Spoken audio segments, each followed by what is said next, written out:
تو ہم نے چاہا کہ ان کا پروردگار اس کی جگہ ان کو اور بچہ عطا فرمائے جو اخلاقی پاکیزگی میں بہتر اور محبت میں زیادہ قریب ہو۔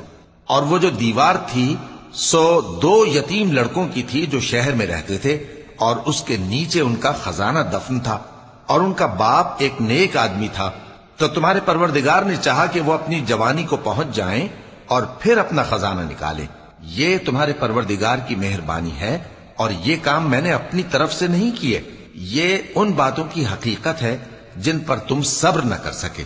اور تم سے ذوالقرنین کے بارے میں دریافت کرتے ہیں، کہہ دو کہ میں اس کا کسی قدر حال تمہیں پڑھ کر سناتا ہوں۔ ہم نے اس کو زمین میں بڑا اقتدار دیا تھا اور ہر طرح کا سامان اس کو عطا کیا تھا۔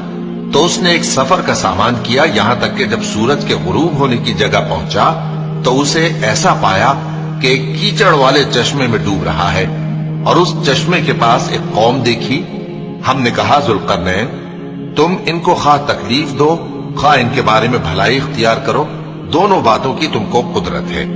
ذوالقرنین نے کہا کہ جو کفر و بد کرداری سے ظلم کرے گا اسے ہم سزا دیں گے، پھر وہ اپنے پروردگار کی طرف لوٹایا جائے گا تو وہ بھی اسے بڑا عذاب دے گا، اور جو ایمان لائے گا اور عمل نیک کرے گا اس کے لیے بہت اچھا بدلہ ہے، اور ہم اپنے معاملے میں اس سے نرم بات کہیں گے۔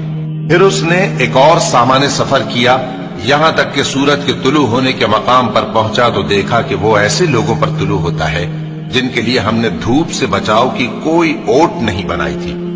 حقیقت یوں ہی تھی، اور جو کچھ اس کے پاس تھا ہم کو سب کی خبر تھی۔ پھر اس نے ایک اور سفر کا سامان کیا، یہاں تک کہ 2 اونچے سیدھے پہاڑوں کے درمیان پہنچا تو دیکھا کہ ان کے اس طرف کچھ لوگ ہیں کہ بات کو سمجھ نہیں سکتے۔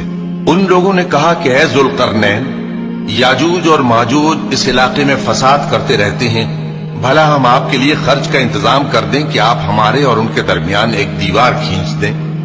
ذوالقرنین نے کہا کہ خرچ کا جو مقدور اللہ نے مجھے بخشا ہے وہ بہت اچھا ہے، تم مجھے قوت بازو سے مدد دو، میں تمہارے اور ان کے درمیان ایک مضبوط رکاوٹ بنا دوں گا۔